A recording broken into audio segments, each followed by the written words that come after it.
हरियर पेन्हा धोनी सरिया की करिया पटना पार कैले बा कहा जनिया में कौन सेंट लगा के चली जाला सखी पूरा गली गमका के तो रजनी गांधा रोज चबाला सखी बुलेट वाला ना गली में हॉर्न बुझता नहीं बना तारा बंगा हंसिया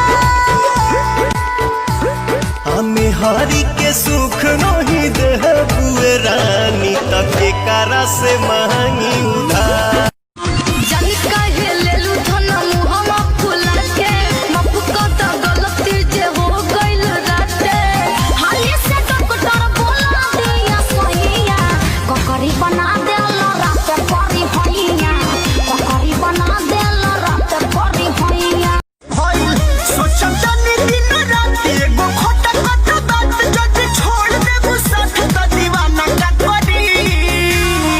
देखो क्या मैं तुझको साफ साफ बोल रहा हूँ। हाँ वीडियो भी बना रहा हूँ। हाँ ड्राइवर साहब भी है और ये भाई साहब भी हैं। हम तुमको भगा कर लाए हैं जी। तू मुझे भगा कर नहीं लाया है, समझा ना। हम तुमको भगा कर लाए तो इसमें क्या बुराई है।